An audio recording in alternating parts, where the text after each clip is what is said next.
민수기 6장 22절로부터 27절. 민수기 6장 22절로부터 27절. 찾으신 분들은 우리 기립하셔서 우리 합독하시겠습니다. 하나님의 말씀을 받으시겠습니다. 시작. 주님께서 모세에게 말씀하셨다. 너는 아론과 그 아들들에게 말하여라. 그들이 이스라엘 자손에게 복을 빌 때에는 다음과 같이 빌라고 하여라. 주님께서 당신들에게 복을 주시고 당신들을 지켜주시며 주님께서 당신들을 밝은 얼굴로 대하시고 당신들에게 은혜를 베푸시며 주님께서 당신들을 고이 보시어서 당신들에게 평화를 주시기를 빕니다. 그들이 나의 이름으로 이스라엘 자손에게 이렇게 축복하면 내가 친히 이스라엘 자손에게 복을 주겠다. 아멘. 우리 앉으시면서 좌우편에 있는 분들에게 하늘복 많이 받으세요. 우리 앞뒤도 보면서 하늘복 많이 받으세요. 오늘 많이 오셨네요. 몇 분 안 오실 줄 알았어요.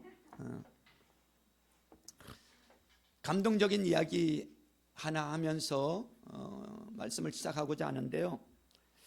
미국 미조리주 어느 시골 마을에 있는 작은 미용실에서 있었던 일입니다. 그날따라 많은 손님들이 몰려들기 시작했어요. 그런데 머리를 손질하러 오는 손님들마다 하나같이 자기 머리를 빡빡 밀어달라는 거예요. 삭발시켜달라는 거예요. 미용사는 사연이 매우 궁금했어요. 알고 보니 손님들은 그 마을에 50여 명 출석하는 작은 교회 성도들이었어요. 처음 미용사는 삭발을 요구하는 이 사람들이 이상한 광신도들이라고 생각을 했어요. 알고 보니까 교인들로부터 늘 사랑을 받던 여자 중학생이 있었습니다. 암 수술을 하고 항암 치료까지 마쳤지만 교회를 나오지 않자 목사님과 몇몇 성도님들이 신방을 갔어요. 밀어버린 머리 때문에 창피해서 외출을 못한다는 거예요. 교회를 못 오겠다는 거예요. 신방에서 돌아와서 교회에서 성도님들과 의논한 결과 교인들 모두가 머리를 깎기로 결정을 했어요. 사연을 듣고 감동한 미용사는 방송국에 연락을 하였고 여학생에게 특별한 추억을 만들어 주었으면 좋겠다고 말입니다. 이벤트를 만들어 주고 싶었던 거예요. 주일날이 되었습니다. 중학생의 어머니는 딸을 간곡히 설득하여 모자를 씌우고 교회로 데리고 나왔어요. 방송국에서도 취재진이 나와 미리 대기하고 있었습니다. 소녀가 교회 문을 뒤에서 여는 순간 50여 명의 깎아머리를 본 소녀의 눈은 커지고 말았습니다. 모자를 벗어야 되나 말아야 되나 잠시 망설이던 소녀는 결국 모자를 벗었습니다. 중계하던 기자가 눈물을 글썽였어요. 나는 기독교인이 아닙니다. 그러나 언젠간 내가 교회를 간다면 이런 교회에 나가고 싶습니다 라고 했습니다. 제가 이번 연수를 하면서 참 감동적인 이야기, 비슷한 이야기를 또 하나 들었습니다.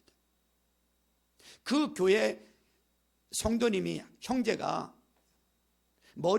깍두기 머리를 하는 형제였는데 미국 휴스턴 서울교회 평신도 세미나를 갔다고 합니다. 공항에 마중 나온 그 형제가 깍두기 머리를 하고 있더래요. 그래서 그런가 보다. 그리고 그 집에서 2박 3일을 머무르면서 그 집에서 자면서 세미나에 참석했는데 그 집에 가보니까 두 아들이 깍두기 머리를 하고 있더래요. 별 생각 없었어요. 그리고 세미나를 마치고 은혜를 받고 공항에 도착했을 때 문자 하나가 띵동 들어왔어요. 2박 3일 동안 섬긴 누구입니다. 형제님을 섬기기 위해서 사진을 받았을 때 깍두기 머리를 하고 있는 것을 보고 형제님 마음에 불편한 생각을 가지지 않도록 하기 위해서 나와 아이들 다 깍두기 머리로 깎았던 겁니다. 섬길 수 있어서 감사했고 평안히 돌아가시기를 바랍니다. 그 문자를 공항에서 받았어요. 감동이 될까요, 안 될까요? 감동이 되죠. 저도 감동이 되던데요, 그걸 들으면서. 연수 오신 사모님 가운데는 그 이야기를 듣고 눈물을 흘리는 분도 계시더라고요. 그 형제가 그 문자를 받고 섬긴다는 것이 이런 것이구나. 헌신한다는 것이 이런 것이구나. 그 섬김과 그 헌신을 받아본 그 형제가 그 교회에 돌아와서 자기 목장 식구들을 어떻게 섬길까요? 똑같이 섬기는 거죠. 오늘날 많은 사람들이 교회가 위기라고 말을 합니다. 교회의 위기는 곧 세상의 위기예요. 교회는 빛과 소금이기 때문에 그렇습니다. 이 지역의 모든 주민들이 우리 사랑의 동산교회를 향하여 나도 이런 교회 나가고 싶다라는 생각을 심어주는 우리 사랑의 동산교회가 되기를 주님의 이름으로 축원합니다. 그런 교회가 되기를 소망합니다. 민수기는 하나님의 약속을 담고 있는 책이에요. 모세를 중심으로 세워진 제사장들을 통해 이스라엘 백성들에게 앞으로 주어질 세계에 대한 하나님의 약속을 담은 내용들이 36장에 걸쳐서 기록되어 있는 내용이 바로 민수기예요. 오늘 본문은 구약의 축도입니다. 하나님께서 모세에게 말씀하신 내용 중 복을 주시려는 하나님의 심정을 보여주시는 말씀이에요. 23절 말씀을 보세요. 23절에 보니까 너는 아론과 그의 아들들에게 말하여라. 그들이 누구예요? 여기서 그들이 누굽니까? 아론과 그의 아들들이죠. 그들이 이스라엘 자손에게 복을 빌 때에는 다음과 같이 빌라고 하여라 하셨습니다. 여러분, 모세를 통한 하나님의 요구가 아론과 그의 아들들로 이스라엘 자손에게 복을 빌라고 하십니다. 하나님께서 직접 복을 주셨던 방법을 바꾸어서 하나님께서 세우신 아론과 그의 아들들에게 대신 복을 빌어주라고 지금 말씀하고 계세요. 그동안에는 하나님이 직접 복을 주셨어요. 그런데 이제는 아론과 아론의 아들들을 세워서 그들을 통해서 복을 빌어주라는 거예요. 신기하고 놀라운 일이 아닐 수 없어요. 그런데 생각해 볼 것은 아론과 그의 아들들이 왜 백성들에게 복을 빌어주는 자로 세워졌느냐 이거예요. 복은 하나님이 직접 주시는 것인데 왜 중간에 아론과 그의 아들들을 개입시키느냐 이거예요. 중간에 사람을 개입시킨다면 차라리 아론과 아론의 아들들보다 차라리 누구를 통해서 축복하게 하는 게 나아요? 어떻게 보면 지금까지 지도자가 모세잖아요. 아니 모세가 더 권위가 있는데 모세로 하여금 축복하게 하지 왜 아론과 아론의 아들들을 앞세웠느냐 이거예요. 여러분, 아론과 그의 아들들은 뭐예요? 제사장이에요. 제사장.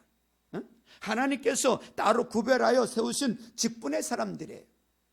이들에게 광야를 지나는 수백만의, 적어도 200만, 300만 정도 되는 수백만의 자손들을 아론과 아론의 아들들을 통해서 그 한 사람 한 사람 복을 빌어주라는 명령은 깜짝 놀랄 만한 일이 아닐 수가 없어요.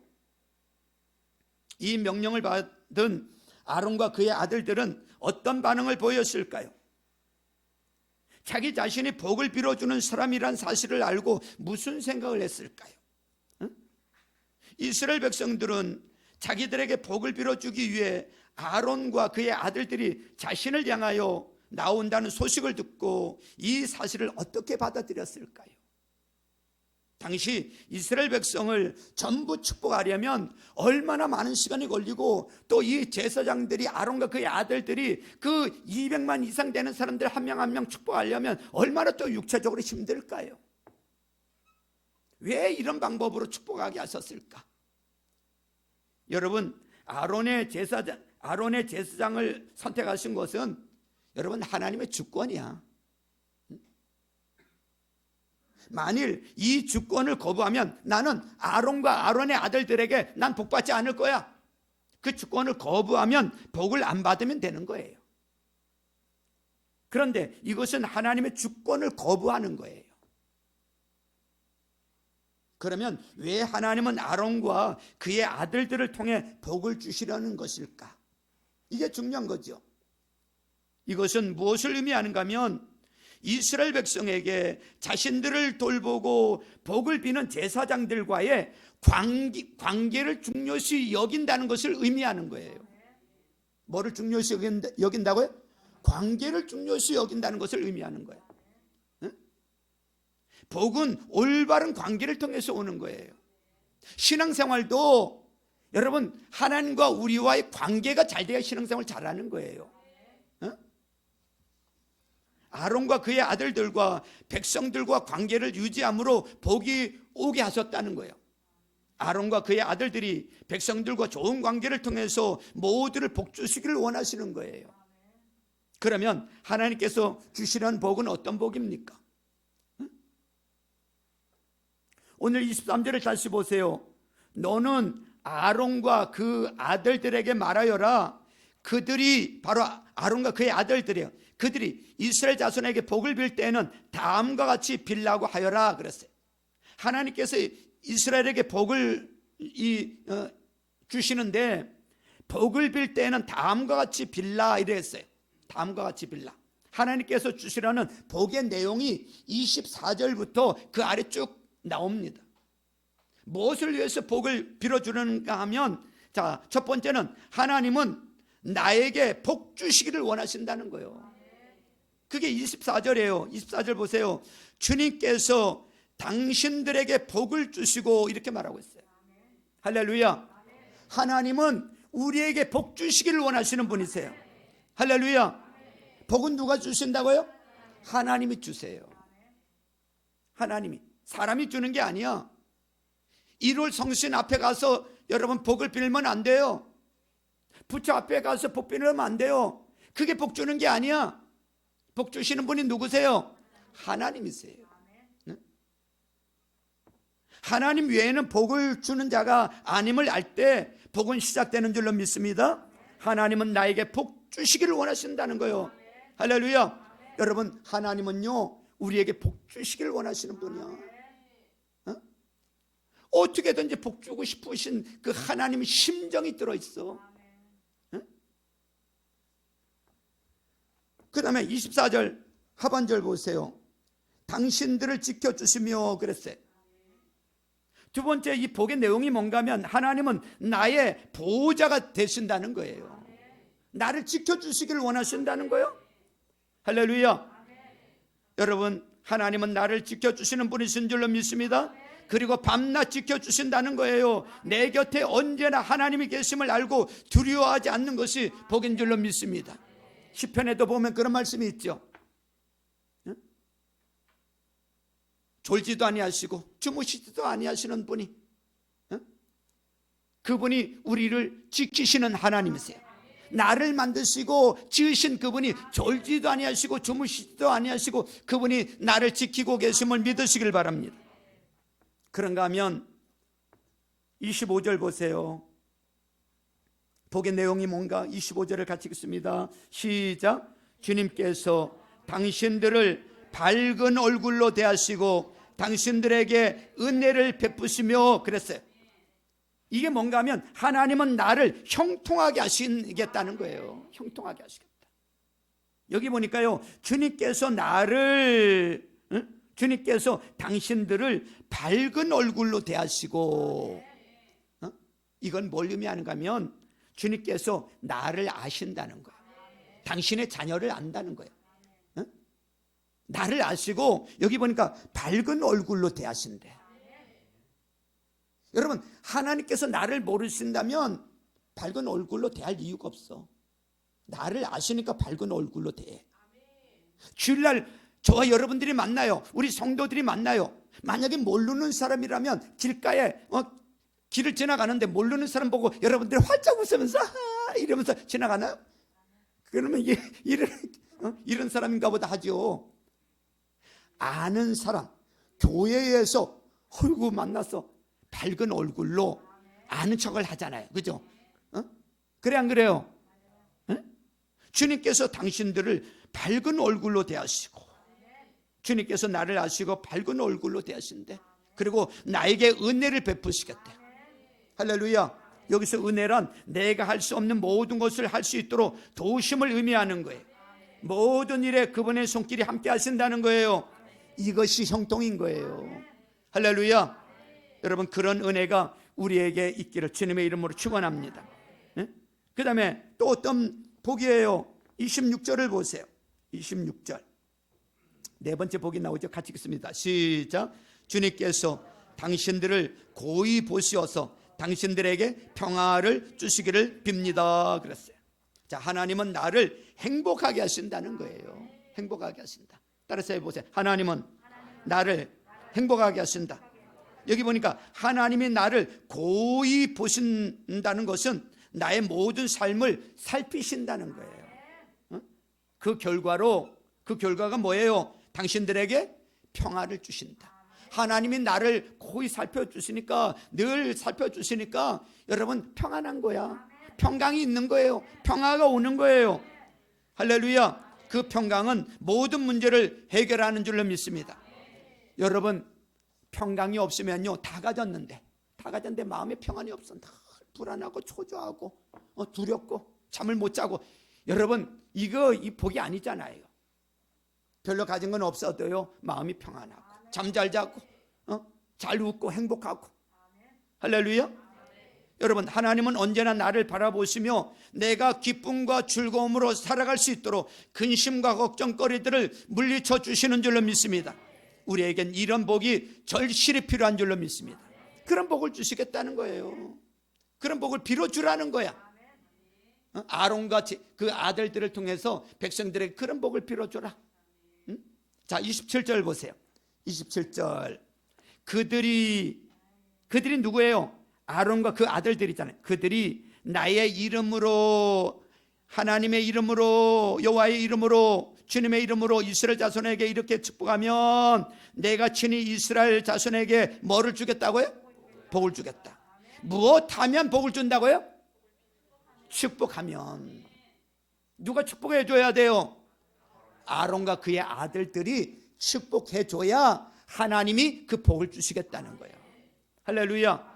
사실 이스라엘 백성은 이런 복을 받을 만한 자격이 되는지 따져봐야 될 사람들이에요. 사실은.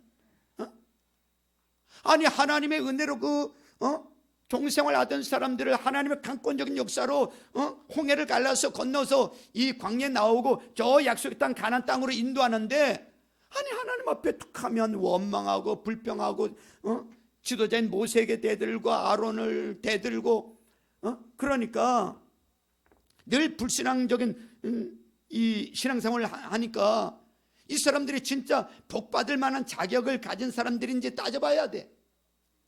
이런 사실을 너무도 잘 아시는 하나님께서 갑자기 이런 복을 내리시는 이유가 뭘까? 한마디로 하나님은 당신의 자녀된 이스라엘 백성들을 너무도 사랑하신다는 것을 보여주고 계신다는 것을 믿으시길 주님의 이름으로 축원합니다. 할렐루야. 여러분, 사랑은 조건이 아니라 무조건이에요. 조건을 따라서 사랑하는 것은 사랑이 아니라 이익을 바라는 상술이에요. 조건을 보면요, 이스라엘 백성들을 축복할 수 없어요. 복 줄 수 없어요. 늘 원망하고 불평하고 지도자에게 대들고 다시 애굽으로 돌아가자. 자격으로 보면 자격 안 돼. 여러분, 축복은, 하나님 주신 복은요 무조건적인 거예요. 하나님의 사랑은 무조건적인 거예요. 저희 여러분들도 똑같은 거 아닙니까? 사실 저희 여러분들이 뭘 잘해서 우리가 구원받았습니까? 아니에요. 그분의 무조건적인 은혜예요. 사랑이에요. 그런데 하나님이요 우리에게 그렇게 복 주시고 싶어 하시는 거야. 무조건 복 주고 싶어 하죠.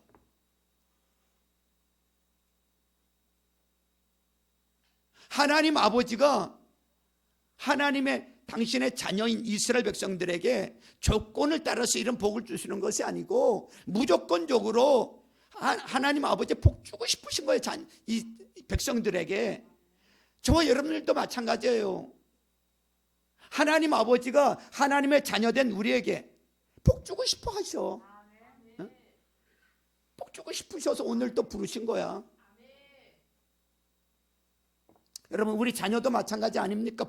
부모들이, 우리 부모들이 자녀들에게 뭔가 주고 싶잖아요. 조건이 되고 자격이 되어져서 우리 자녀들 복을 주나요? 잘 되기를 바라나요? 그렇지 않잖아요. 내 자녀라는 거 한 가지 때문에, 내 아들이란 딸 때문에 뭔가 주고 싶잖아요. 뭐 먹을 거 있으면 더 먹으라 그러고, 먹는 거 뺐나요? 아니잖아요. 그냥 주고 싶은 거야. 뭐 때문에? 사랑하기 때문에. 하나님 아버지가 우리를 그렇게 사랑하시는 거야. 무조건 주고 싶어. 주고 싶어. 여러분, 사랑은요, 관계입니다. 하나님은 이들의 아버지가 됐으며 이스라엘은 하나님의 자녀이기 때문에 이 관계는 조건이 있을 수 없음을 보여주고 계시는 거예요. 그래서 하나님은 어떤 이유도 조건도 말씀하시지 않으시고 무조건 내 이름으로 축복하라고 말씀하고 계세요. 무조건 축복해라. 아론과 그의 아들들이 하나님의 심정으로 축복하면 그 복을 하나님께서 보장하시겠다는 거예요. 아론과 그 자녀들이 그 백성들 한 사람 한 사람에게 이런 복을 빌어주면 하나님께서 뭐 하시겠다? 하나님께서 복 주시겠다는 거예요. 오늘도 하나님이 이 복을 우리에게 주심으로 자녀된 우리가 복된 삶을 누릴 수 있기를 주님의 이름으로 축원합니다. 축원합니다. 예수님께서도 제자들을 세우시고요, 예수님의 이름으로 복을 선포하도록 했습니다. 사랑하는 성도 여러분, 내가 복을 받는 것이 나를 향하신 하나님의 심정이라는 것을 잊지 마시고 주님의 이름으로 축원합니다. 할렐루야. 어떻게든지 복 주시고 싶어 하시는 하나님 아버지의 이 마음, 그 심정, 하나님의 자녀로 살면서 복을 잃어버리고 사는 것이 얼마나 큰 불행인가를 알아야 돼요. 내가 복의 사람으로 사는 것이 중요한 거예요. 하나님은 당신들에게라는 말을 여기 오늘 본문에 보세요. 계속 여기 보니까 당신들에게, 당신들에게, 당신들을 계속 이렇게 말하고 있어요. 여기 나오는 이 당신들에게라는 말을 자주 하셨는데 바로 누구를 가리키는 거예요? 나를 가리키는 거예요. 나를 지적하고 있는 거예요. 나를. 그렇다면 나는 복의 사람입니까? 무엇이 나를 복의 사람의 길에서 벗어나게 합니까? 우리는 복을 받아야 될 줄로 믿습니다. 이것이 나를 향하신 하나님의 사랑인 거예요. 나에게 무조건적인 사랑으로 복을 주시려는 하나님의 심정을 잊고 살아가지는 않는지 돌아볼 수 있기를 바랍니다. 오늘 그분의 사랑의 음성을 듣고 다시 회복할 수 있기를 주님의 이름으로 축원합니다. 여러분, 축복은 관계를 통해서 임하는 거예요. 따라서 해보세요. 축복은 관계를 통해서 임한다. 그렇습니다. 축복은 관계를 통해서 임해요. 우리가 생명의 삶 시작하면서 하나님과 우리 사이의 신앙생활에 가장 중요한 것이 뭐라 그랬어요? 관계예요. 관계. 이 관계가 깨어지면 신앙생활이 안 되는 거예요. 교회 아무리 나와서 뭘 해도 관계가, 하나님과 관계가 깨어져 있으면 신앙생활이 안 돼요. 가장 중요한 게 관계야. 이 축복도 마찬가지예요. 축복은 관계를 통해서 임하는 거야. 응? 오늘 우리에게도 복이 필요한 줄로 믿습니다. 복이 너무너무 필요한 줄로 믿습니다. 그런데 우리는 복이 오는 길을 막고 있어. 복은 무엇을 통해서 온다고요? 관계를 통해서 옵니다. 근데 이 관계를 막고 있으면 복이 올 수가 없어요. 오늘 우리는 복을 받기 위해서 관계를 소중히 여기지 않고 있는 분들이 있어요. 그래서 관계를 소중히 여기지 않고 있으면서 복을 받기 위해 자기중심적인 이기적인 신앙생활을 하면서 여전히 우리는 복을 원해요. 복을 주세요. 복 주세요. 복 주세요. 이러니까 우리에게 복이 오지 않는 거예요. 관계가 막혀 있으면, 관계가 깨져 있으면요, 복이 올 수가 없어요. 통로가 열려야지요, 복이 들어오지요. 하나님 우리에게 복 주고 싶어 하신다니까. 통로가 열려야 그 복이 나에게 흘러 들어오는 거예요. 그러면 복은 관계를 통해서 오기 때문에 지금 내가 내 주변의 복의 통로들과 어떤 관계를 맺고 있는지를 살펴봐야 돼요. 여러분, 주변의 복의 통로가 누구입니까? 여러분, 첫 번째는 아론과 그의 아들들이에요. 하나님은 아론과 그의 아들들에게 축복을 명하셨음을 놓치지 말아야 돼. 오늘 이 시대에 그들이 누구입니까? 오늘 이 시대의 아론과 그 아들들 역할을 하는 사람이 누구입니까? 누구요? 예? 하나님의 주권으로 세우신 사자들, 목사님이죠.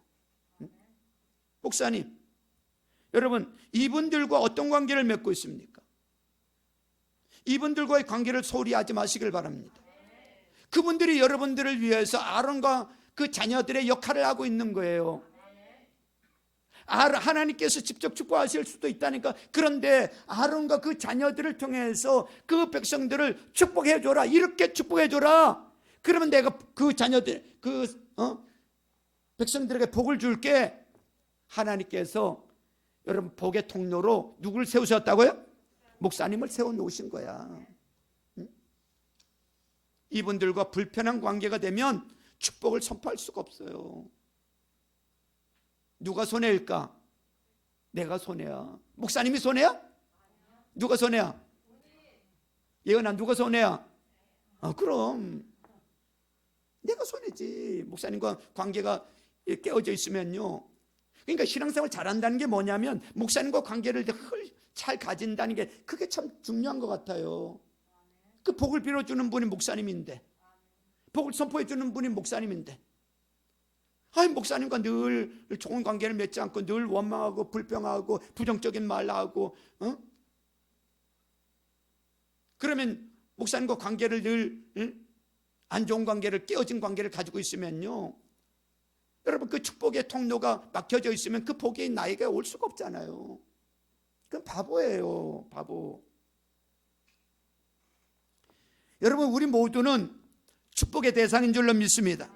여러분 주의 종으로 하여금 여러분 나를 위해서 마음껏 복을 빌어줄 수 있도록 그렇게 신앙생활 하는 게요, 신앙생활 잘하는 거야. 아멘. 하나님은 나를 복 주시려고 사랑의 동산교회에 나를 두신 줄로 믿습니다. 여기서 하나님의 복은 시작이 되고 지속이 되는 거예요. 그 다음에 또 축복의 통로가 누구일까요? 목사님이 축복의 통로이고, 그 다음에 그렇습니다. 누가 축복의 통로가 된다고요? 목자 목녀분들이에요. 목장이 작은 교회입니다. 가정교회잖아요. 목자님들이 평신도 목사 역할을 해요. 가정교회에서, 목장에서. 목자 목녀분들하고 관계가 깨어지면 여러분 손해예요. 누구와 관계가 좋아야 된다고요? 목자 목녀분들하고 관계가 좋아야 돼요. 목자 목녀분들 여러분 순종하세요. 따라주세요. 그분들이 여러분들을 위해서 축복 기도해 주고 있습니다. 그 다음에 세 번째는 축복의 통로가 또 누구일까요? 부모님이죠. 부모님. 이것은 절대로 변경할 수가 없어요. 부모는 하나님이 세우신 절대 주권이에요. 우리가 부모님을 선택한 게 아니에요. 하나님이 부모를 나에게 일방적으로 주셨어요. 그래서 부모와 지금 어떤 관계를 맺고 있는지를 생각해 봐야 돼요. 부모와 좋은 관계여야 되는 거예요. 부모님이 나를 위해서 복을 빌어준다는 것을 잊지 마세요.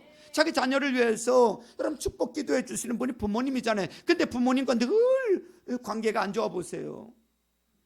그 부모님이 복을 빌어줄 수가 있나?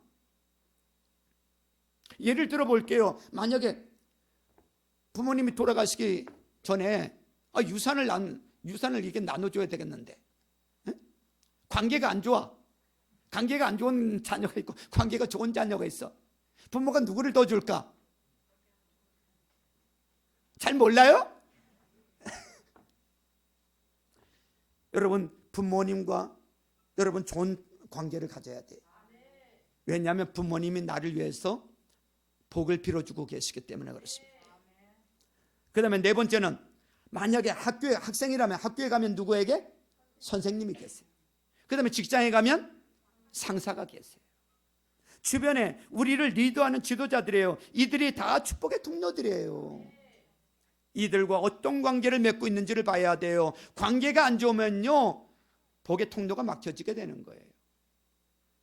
이들과 소통이 되고 있습니까? 서로 관계가 얼마나 좋습니까? 이들과 적절한 관계입니까? 만약에 목회자하고 관계가 적절하지 못하다면 목자 목녀와 관계가 적절하지 못하다면, 부모님과 관계가 적절하지 못하다면, 학교에 가서 선생님과 직장에서 상사와 적절한 관계를 유지하고 있지 못하다면 여러분 복의 통로가 막혀버리는 거예요. 이들과 멀리 떨어져 있거나 이들에게 잘못된 감정을 가지고 있거나 혹은 이들과 전혀 관계하지 않고 고리가 끊어져 있는 삶의 상태라면 문제가 되는 거예요. 이러한 관계가 끊어져 버린 상태를 어떻게 해야 할까요? 여러분 복의 통로와 합당한 관계를 맺어야 될 줄로 믿습니다. 그래서 존경할 자가 있으면 존경을 하고요, 섬겨야 할 대상이 있으면 섬기고요, 예우할 자가 있으면 예우하고요, 이런 모습을 갖춰야 될 줄로 믿습니다. 여러분 하나님은 이런 관계를 통해서 복을 주신다는 것을 잊지 마시길 주님의 이름으로 축원합니다. 여러분 직장에 다니는 직장원이에요. 그러면 직장에서 상사와 관계가 좋아야 되는 건 당연한 건데 늘 불편한 관계를 가지고 있어 보세요. 상사와 불협해 보세요. 그 직원은요 절대로 복을 받을 수가 없어요. 가정에서 부모와의 관계가 좋지 못하면 절대로 복을 받지 못해요. 여러분 부모가 복을 주는 대상이어서가 아니라 관계가 문제이어서 그런 것입니다. 복을 받기 원하면 목회자와 좋은 관계가 돼야 될 줄로 믿습니다. 왜냐하면 관계를 통해서 하나님이 복을 주시기 때문에 그렇습니다. 정리합니다. 27절 말씀을 다시 한번 우리 합독하십니다. 27절 시작. 그들이 나의 이름으로 이스라엘 자손에게 이렇게 축복하면 내가 친히 이스라엘 자손에게 복을 주겠다 그랬어요. 할렐루야. 이게 무슨 말씀인가 하면 하나님의 약속이잖아요. 하나님의 약속을 기억해야 돼요. 무슨 말입니까? 그들이 아론과 그의 아들들이죠. 그들을 통해서 하나님의 복을 내리시겠다는 거예요. 우리는 끝까지 그들과의 관계를 통하여 복을 받을 수 있도록 정신을 차리고 관계를 잘 유지하는 데 신앙을 가지고 움직여야 될 줄로 믿습니다. 관계를 잘하면 반드시 복을 주세요. 반드시. 관계가 복을 부르는 거예요. 관계가 축복인 거예요. 그러니까 목사님과 좋은 관계를 갖고요, 또 목자 목녀님과 또 좋은 관계를 갖고요, 또 부모님과 좋은 관계를 갖고요, 직장에 가면 상사하고 좋은 관계를 갖고요, 여러분 이렇게 좋은 관계를 가짐으로 인해서 이렇게 축복하라 하셨으니 오늘 우리도 예수님의 이름으로 나의 부모님을 이 설 명절을 맞이해서 또 나의 자녀를 축복하는 이 시간 될 수 있기를 주님의 이름으로 축원합니다. 사랑으로 부모님을 또 자녀들을 품고 예수님의 이름으로 복을 빌 때 하나님은 반드시 저와 여러분들에게 복을 주실 줄로 믿습니다. 아멘. 우리 이 시간에 찬양 하나